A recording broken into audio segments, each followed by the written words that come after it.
It's my understanding that earlier today, Nantucket police received 911 calls reporting several people feeling ill at an address of 40 Macys Lane on the island of Nantucket. Upon arrival of both Nantucket police and fire departments, they observed individuals experiencing symptoms of carbon monoxide poisoning. That was confirmed by the ability of the Nantucket Fire Department to use their meters and actually detect the presence of carbon monoxide.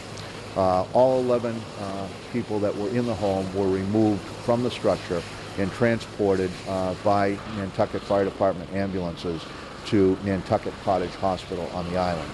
Upon further evaluation of their conditions, 4 were removed by medevac helicopters from the island and are now being treated at Boston area hospitals.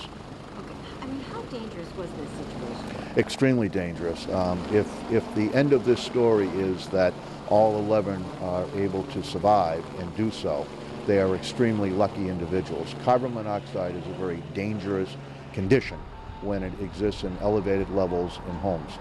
Carbon monoxide is known as the silent killer, and that is because it is colorless, it's odorless, it's tasteless. And initially the symptoms of carbon monoxide are very much flu-like. So this was really a dangerous situation. These people could have died? That's correct. Carbon monoxide is an extremely dangerous condition when it is present in elevated levels in homes.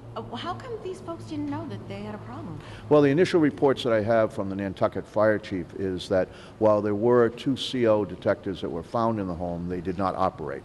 So as part of our investigation, the Office of the State Fire Marshal, I have both troopers and code enforcement officers that are now arrived on the island.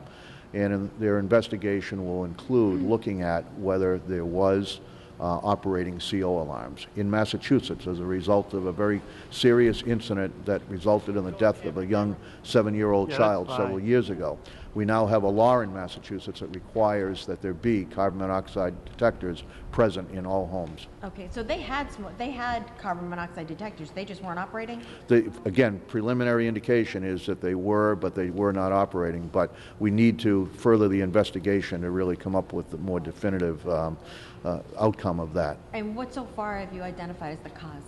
Well, the indication is that the gas-fired furnace in the basement of the home was worked on yesterday. And because the more seriously injured individuals were in the basement, and based upon preliminary witness comments that were made to the chief, we have reason to believe that possibly the furnace is involved in this incident. Again, I caution that we've only arrived on the island, our investigators, in the last hour or two, and we're going to need time to go through this investigation to be able to closely examine that furnace to in fact determine if it was the cause of this particular incident.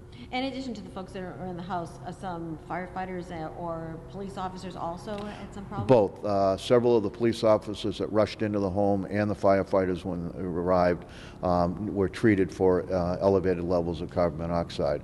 They clearly acted in a very heroic manner this morning in getting those people out of there. Some of them just in the nick of time, I believe. So, I mean, you really think they got there just in time? Well, to the point that several of them were transported from the home in what was described as serious condition, I would say yes. Okay, great. All right.